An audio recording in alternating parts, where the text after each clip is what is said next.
So welcome back. I hope everybody enjoyed that first half of the evening. In celebration of International Women's Day, which is today, we're looking to put together, or we have a panel discussion that is linking sustainability to gender equality.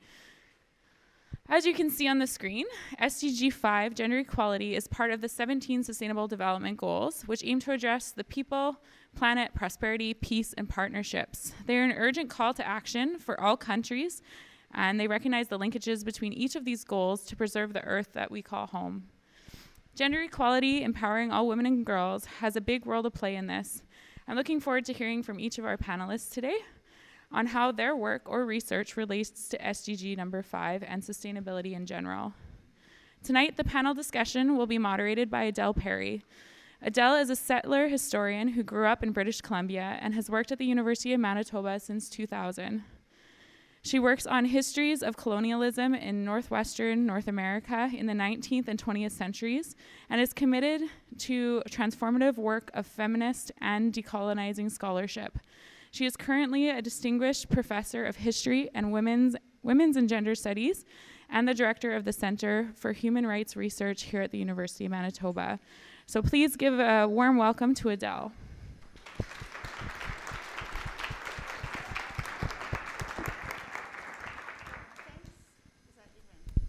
Is that even working? Yep. It doesn't sound like it from here, but it looks like it sounds like it from where you are, which is what matters. So thank you so much to Christy and to everyone from the Sustainability Office for all of the work that went into this evening. This kind of event does not come off by magic. It takes a lot of labor and care and commitment to the important issues that are raised, and it's an honor to be here.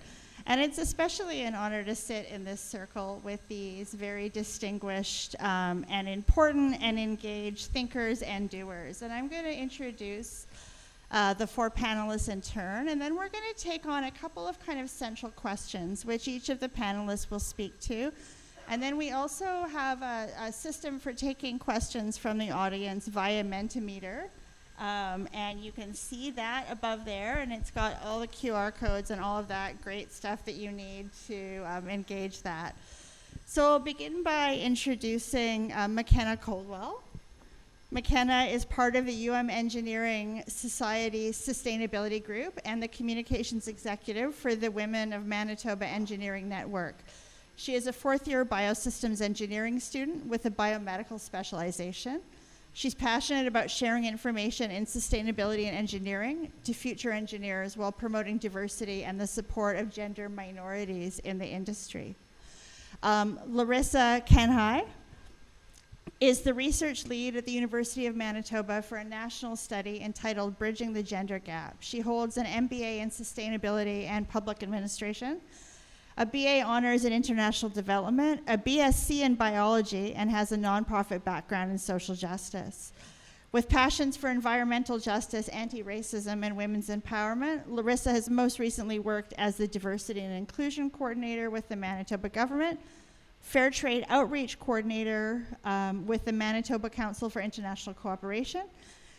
She currently sits on the board of directors for Athena Leadership, the Advocate Committee for Indigenous Parents Community, and the Steering Committee for Fair Trade Winnipeg.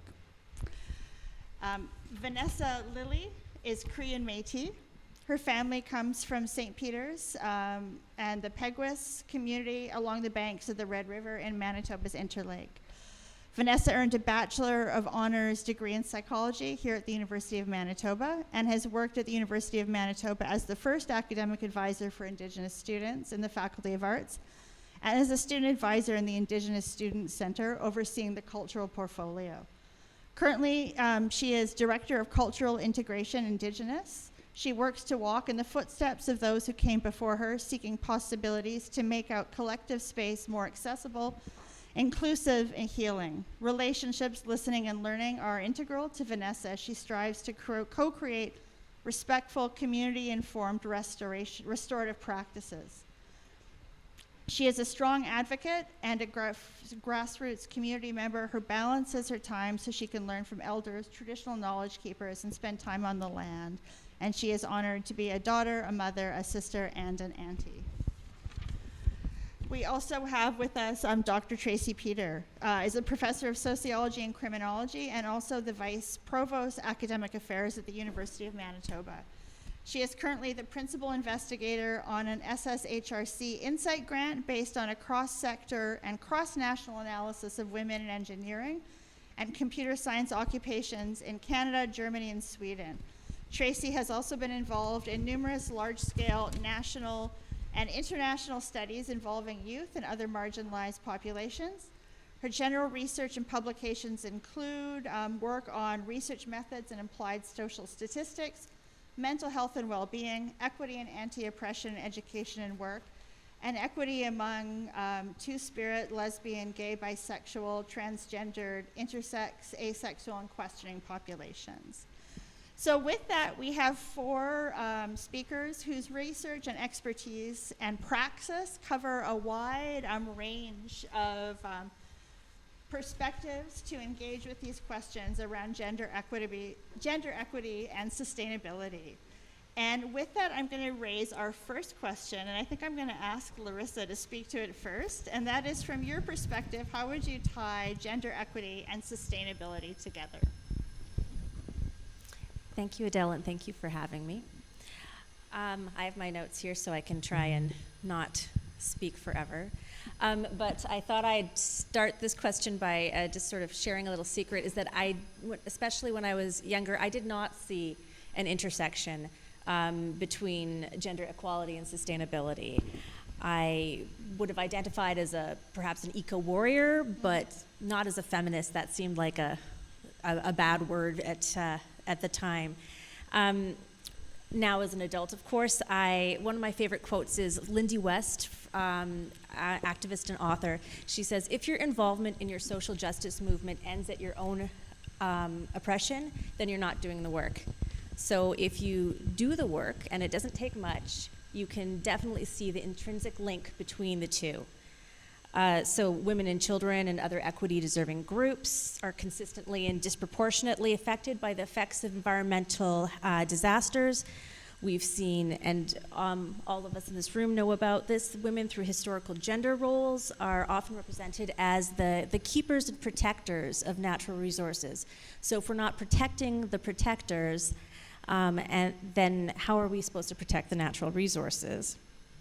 And then I just wanted to make the point for this tie-in, of course, around the word equity. Of course, the SDG goal 5 is around gender equality.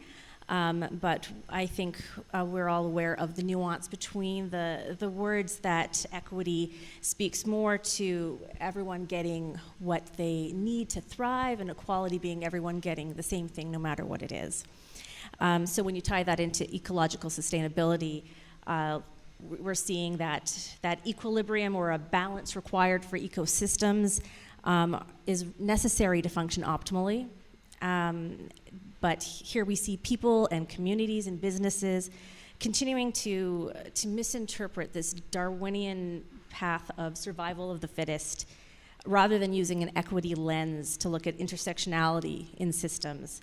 So gender equity and sustainability are tied together because I believe this is the most successful path to a better world. Well, thank you very much, Larissa, for a really great way to kind of begin this conversation. And I'm wondering if maybe I could pass the torch over to Tracy. Sure.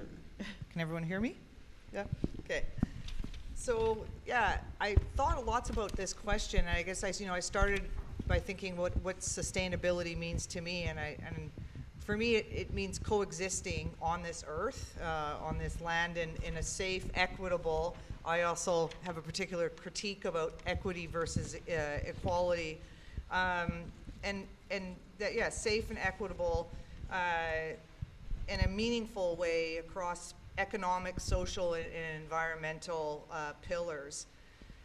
And in terms of gender equity, I think women and girls are vital, if we're going to embark among transformative social change in sustainable, equitable ways. And I think, as we'll hear tonight, women and girls are vital and pillars in their own right. And then when I think about sustainability, I've had as a white settler, I've had the good fortune to learn from a lot of Indigenous elders, knowledge keepers, colleagues that push and challenge me to think in really, I think, important ways. And what I have learned in Indigenous culture and this land is that women are and have been vital to Indigenous ways of knowing, Indigenous community, and I think that we can learn, and I know I've learned so much about the coexistence of the land, the animals, Indigenous peoples, and that to me encapsulates sustainability in the most profound way. So that's that's for me how the two fit together. But I really want to hear. Yeah. Do I get to pass the mic? You do. The metaphorical mic, because we've all The got our metaphorical own mic. Tanse bojo mendimoes angigabo natisna kasan ni gigna dodem. I introduce myself in that way because that is who I am. I'm part of the land. I'm a part of my clan, and I'm a part of my family and my community. When I think about this question, I think about the teaching about all of us being as one, that we're one with the land, and that we come from the land. And Mother Earth can exist without us, but we can't exist without her. And it's part of our role and responsibility to be caring for sustainability for 7 generations. And you'll often hear Indigenous folks talking about 7 generations or the 7-generation principle. And we think about what the 7 generations before us has left for us, the legacy they've left for us and the teachings.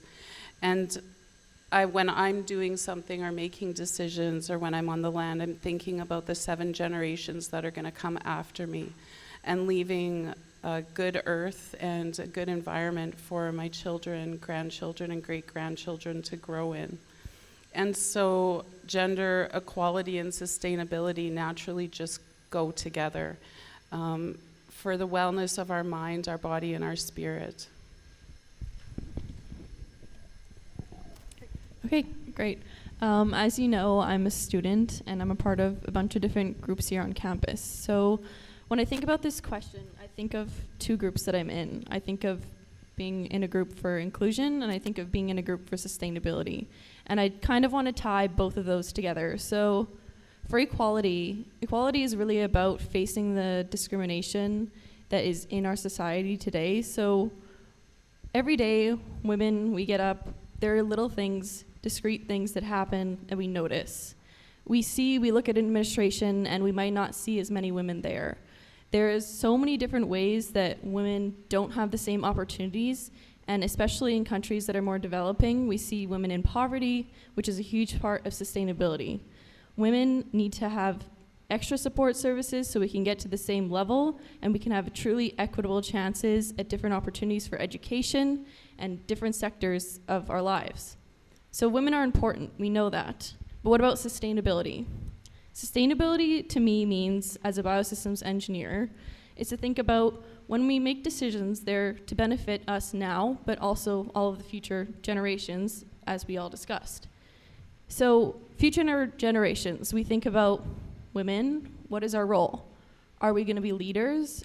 Are our youth going to learn how to be in academics? Are we going to have equal platforms, have our voices heard, our ideas heard?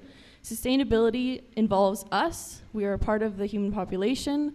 We deserve equal rights, and that's how the two definitely tied together for me, and I hope that's how they tied together for you. Thank you. Great. Thank you very much to each of our speakers. Want to pick up kind of on a related question that has to do with the Agenda for Sustainable Development, shortened as the SDGs, which we're talking a fair bit about here. The 2030 agenda, the fairly ambitious agenda, can't be fully achieved unless gender inequality is substantially addressed. And our question is, why do you think gender equality matters across all the social development goals? So we're thinking here not just of the one that has to do formally with gender equity, but ones like SDG 6, which has to do with clean water and sanitation. A related question, what do you think the biggest barriers are to achieving that gender equality in each of those areas? So maybe we can go in the same order that we started last time, and I'll pass things to Larissa.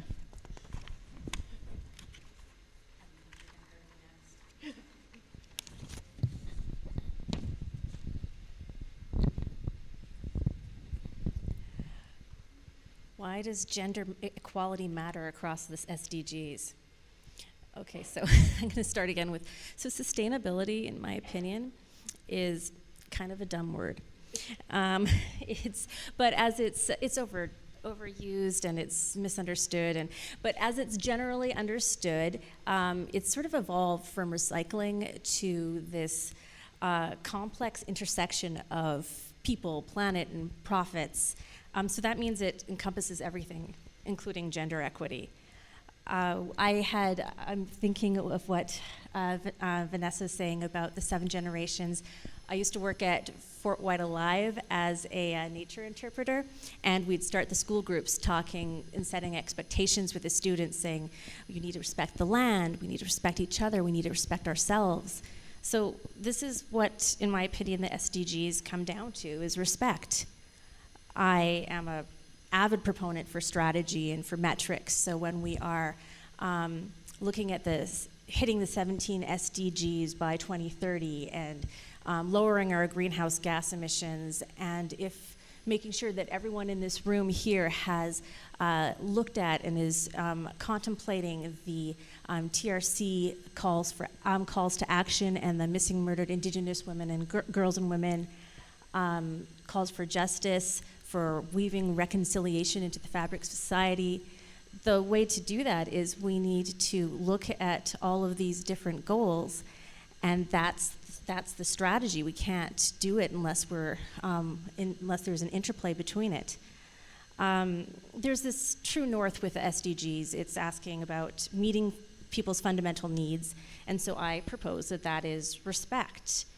So gender equity matters because it's the base standard of respect required for all matters of sustainability. And then the biggest barrier to achieving gender equality is not believing that gender equality is a problem. You know what, I'll stop there. Absolutely. You can't solve a problem unless you know it's a problem and unless you're willing to name it. So thank you for picking that up. Do any of our other speakers want to take on that question?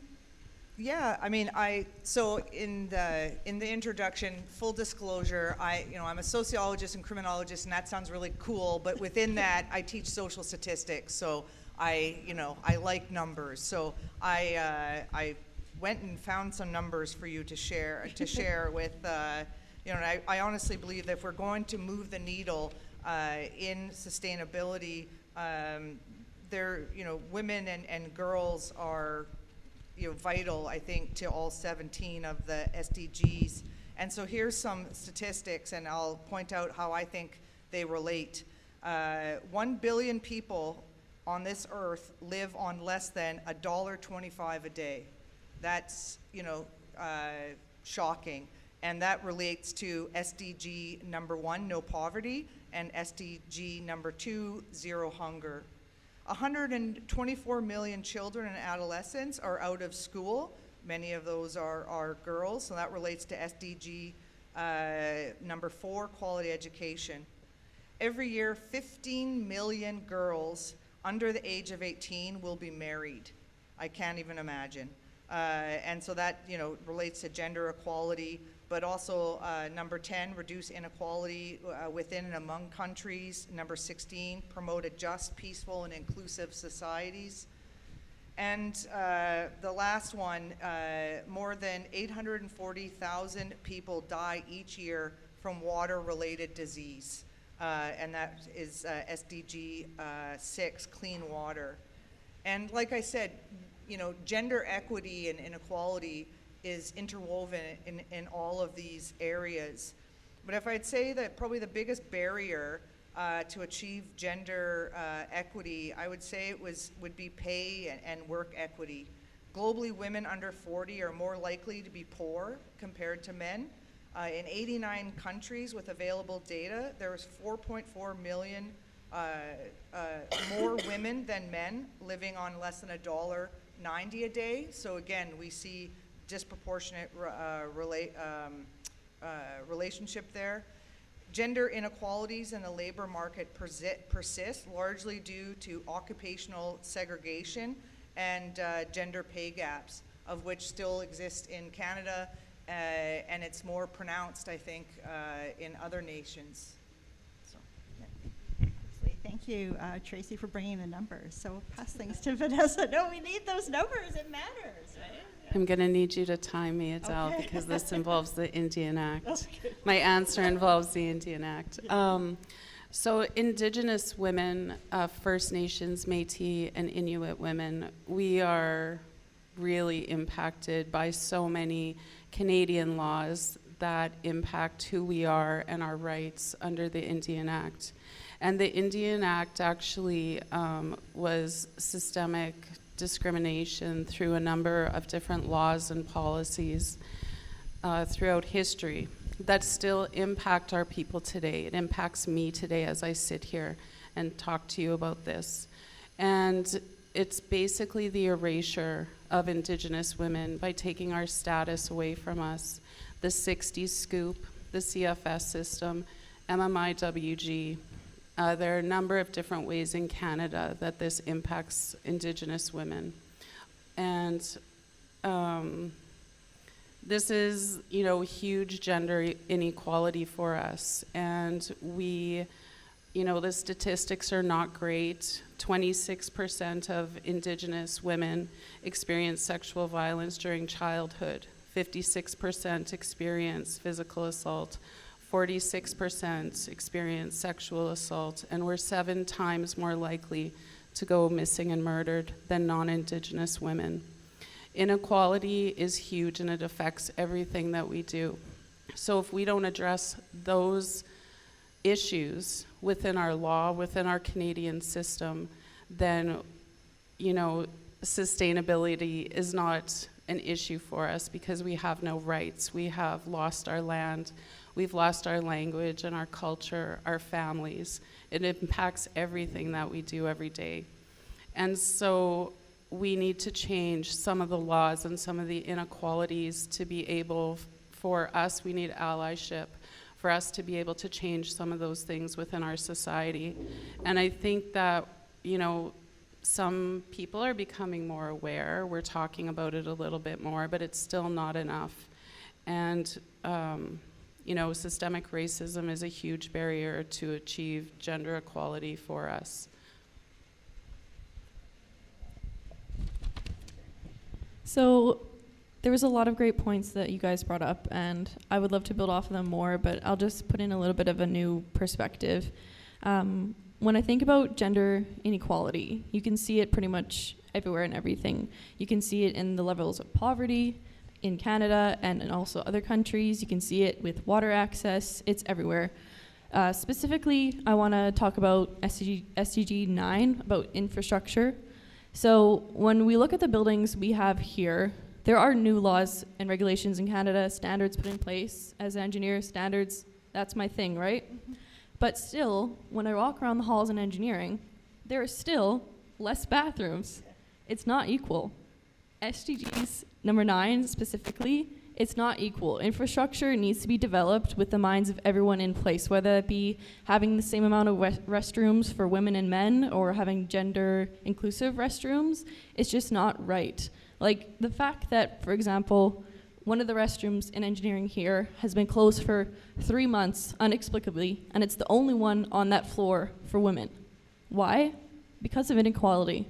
It's just not right. You can complain about it, but it's still not fixed. And the barrier to that is really awareness and education. So education can start with you, yourself, your friends, other people, education of people in positions of power, but also the youth. Because as a student, by the time you get to high school, you're already thinking about, what am I going to be? What classes am I going to take? Am I going to be in engineering? Well, you need to make the choice early.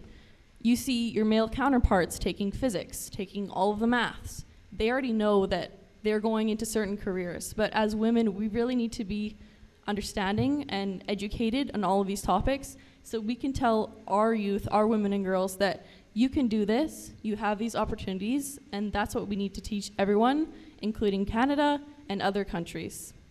Thank you. Thank you for all that. And also, I'm just going to say, like, for people that are also remarkably good at staying within suggested time limits and sharing intellectual space on matters that matter a great deal. And on that topic, I want to kind of move on to the climate change question. The context is that climate change has and will continue to contribute to an increase in the frequency and intensity of both sudden and slow onset events which negatively affect human rights. Individuals' capacity to adapt to climate change depends on a variety of factors that include social status, gender, access to resources. When international human rights law prohibits gender-based discrimination, women, girls, and gender-diverse people often face systemic discrimination, harmful stereotypes, and social, economic, and political barriers that limit their adaptive capacity. In general, women and girls are more likely to experience the adverse effects of climate change rather than men because women constitute most of the world's poor and are often directly dependent on natural resources that are threatened by climate change. Considering this, how do you think that women, girls, and non-binary people are impacted by climate change in the context of Canada, in the context of the province of Manitoba, the city of Winnipeg, and also right here at the University of Manitoba? I don't know if there's anybody in particular that would like to speak to that one first.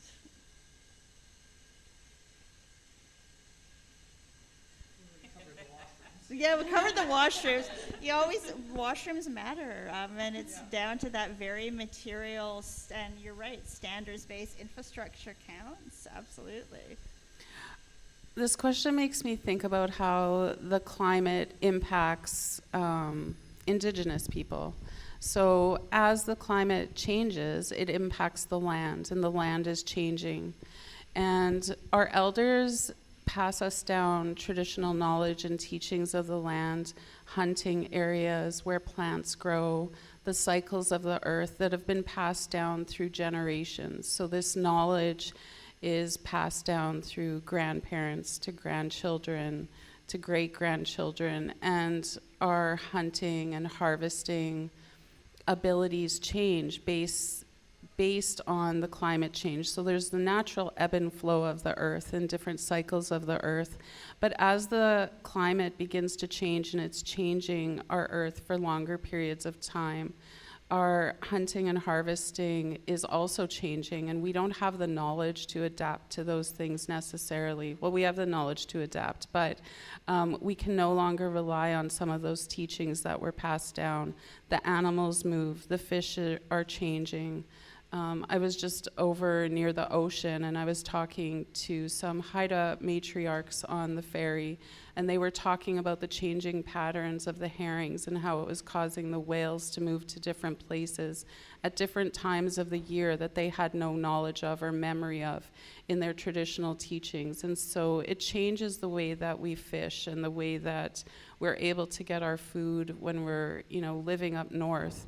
And the government has forced us into unnatural areas to live in First Nations reserves or Métis settlements and into cities and towns. And so as we continue to move, our lands have already moved. And so the traditional knowledge is moving from one place to another, but now we have the additional challenge of the climate change that's impacting all of our natural medicines and animals and fish. And so, that's a way that systemic discrimination, by being forced into small communities that, are drastically reduced from our natural lands, that's one way that systemic discrimination is actually impacting our nations today.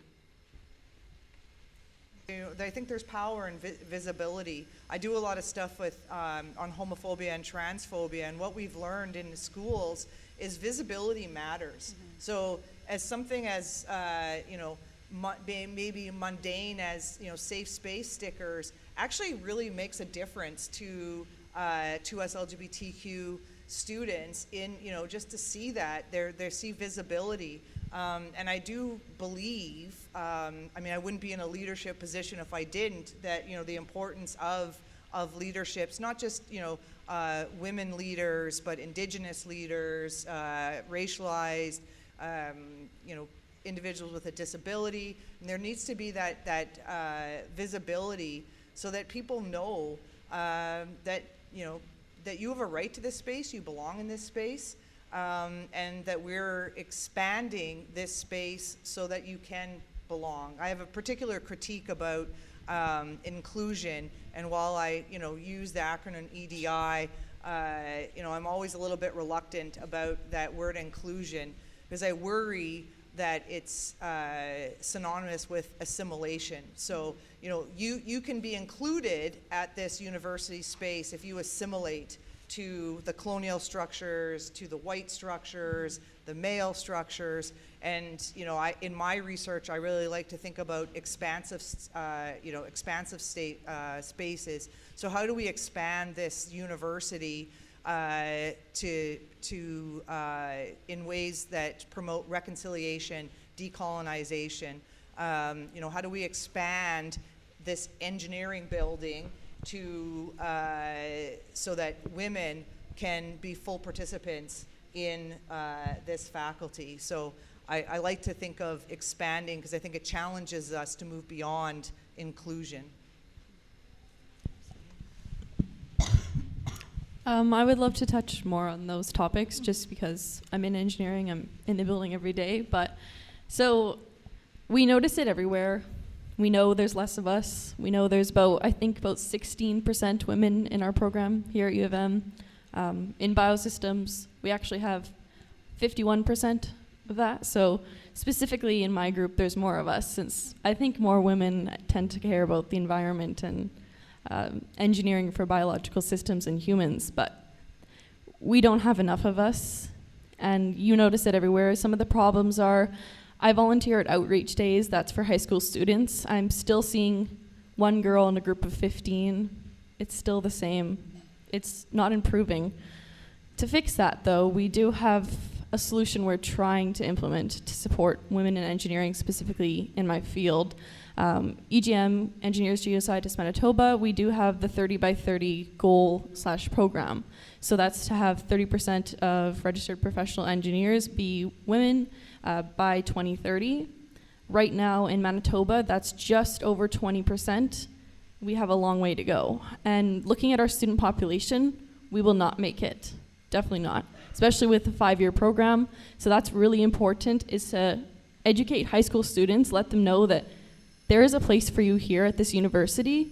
We are here to support you. So I'm an executive for the Women in Manitoba Engineering Network here on campus, and we definitely have a bunch of programs that are targeted towards inclusion or support services to have more women in engineering, such as a mentorship program, which is another mentorship program other than the one run by EGM. So upper year students mentoring lower year students. Also, we have different resources. So an Antflow's Pantry program for any menstruating students. We have free products, and this is all based on funding coming from either EGM or other organizations in engineering. So we're making good steps. We're trying, but still I'm seeing not a lot of women and girls coming up through the program. We need to address these issues, and we need to start with different leadership positions too. So I'm just gonna say I'm running for senior stick, obviously, but no. So candidacy is important, right? So looking at different candidates over the years, I'm not just speaking about myself and this year, you notice it, you hear it. I hear the comments. I know when people are saying, especially men in engineering, they look at my posters and they just don't give it a second thought. Even though I would have a multitude more experience or an amazing platform, and I talk about issues related to a gender in engineering, and I have experience showing that I'm interested in these issues and I take action, if a man puts it on his profile and says, I'm going to do this, people will just believe it. They don't look and think, is this person really showing action? Are we showing action? Are we actually thinking about the votes we make for leadership? So when we think about women in engineering specifically and starting to bring more of us here, we have to think about, one, educating the youth on the opportunities that they have and that there is a space for them here, and two, selecting leaders that are actually going to promote these activities. So yeah, that's a little bit of my perspective. I get really emotional when I think about these topics because it's still hard to see that there isn't a space for us here. It seems sometimes like people say a lot of harsh things, but I try my best to be involved and work on these programs so students that come after me don't have to go through the same thing. Yeah, absolutely. So my work delves specifically into some of these pieces with SDG 5, and McKenna, everything you just said is actually the type of stories that I am talking to other women about, and that's the data that I'm collecting, because your story, and I think everyone here, we all have these stories and these experiences. And so the study that I'm doing is called Bridging the Gender Gap. Skills for the Advancement of Senior Women Leaders. So I am doing this with Principal Investigator Susan Gagnon. She's Associate Dean at the Asper School of Business here at U of M. And what I am privileged to do is that I get to have these conversations with diverse women in corporate Canada who have achieved a senior leadership or C-suite. So I talk to them about their lived experiences, about their barriers and enablers, and skill development in advancing to senior leadership, as well as I'm able to get some insight in these discussions about their efforts for organizations advancing diversity and inclusion.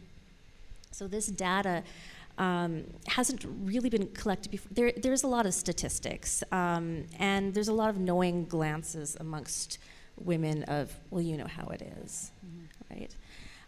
So I get to empirically collect many of these things that go unsaid, and many of these stories. And so some of the SDG 5 markers of progress is around economic resources, and so this is advances that I'm hopeful about in the research that I'm doing, because I'm collecting experiential accounts of advancing women advancing to the C-suite.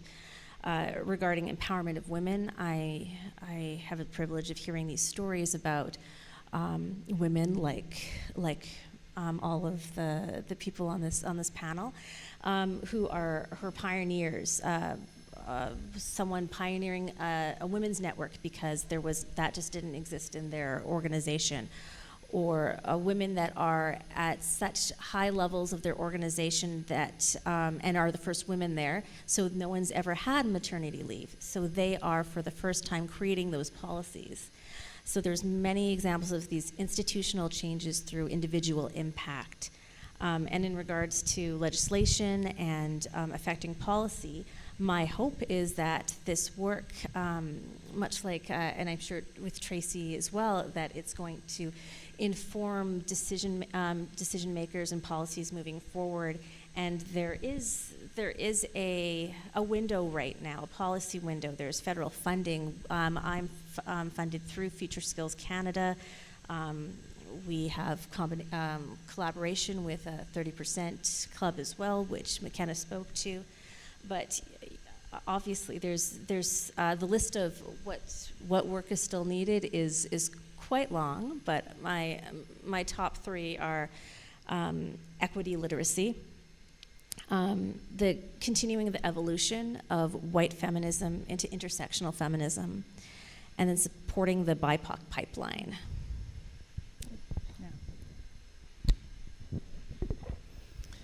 I'm currently the Director of Cultural Integration with the Office of the Vice President Indigenous, but I was a student here and graduated with a degree. And so I have that experience, and I have the experience of seeing how much the Indigenous community on campus has grown. I did do my research in psychology in Indigenous education issues, and we have to think about the historical legacy of residential schools and the way that that's impacted Indigenous people's relationship with education. And it's complicated for First Nation, Métis, and Inuit folks.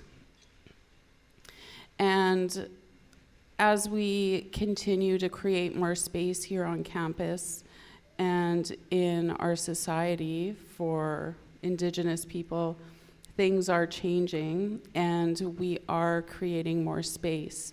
We have to do decolonizing work within our communities amongst ourselves because we've been so impacted by colonization.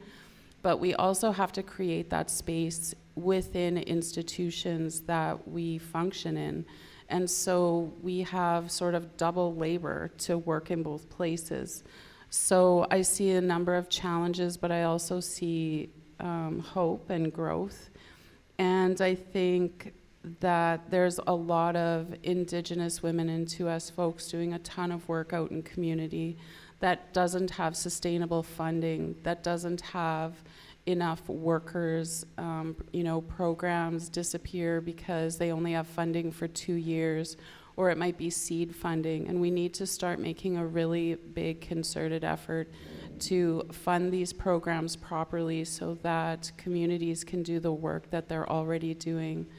I see a lot of aunties rising up and mentoring youth, and the women carry a lot of that work in looking after their own children, but other people's children as well, their nieces and nephews and extended family. And sometimes children who have been impacted by the CFS system, who are Indigenous, and the aunties take them in and care for them. And so we have a lot of work to do, both internally, but as a society. Thank you very much. So I want to thank each of these 4 speakers for, I think, really kind of powerful and important, but also really different perspectives on these questions. We have arrived at time, and what I am wondering we might do is bring this session to a close, because we are at 8:30, or maybe even a little bit past it. But as we get questions, if they perhaps come in, we can keep track of them, and these can be perhaps discussed one-on-one in the next portion of this evening's programming, which is an informal wine and cheese. So please send in your questions if you have them, and our panelists can either pick them up informally if that's possible, or we can keep track and return to some of these questions later. Yeah, and I just want to say I have to leave right away, but it's not because of anything you've done. I have to go pick up my son at 8:30, and I've already forgot once to pick him up in February, so I don't want to be that kind of mom and do it twice. So I do need to go. That's all good. We can pick up the questions and carry them forward in a number of ways. So I'll just ask you to join me in thanking Larissa, Vanessa, Tracy, and McKenna for their really generous and important conversation tonight. Thank you.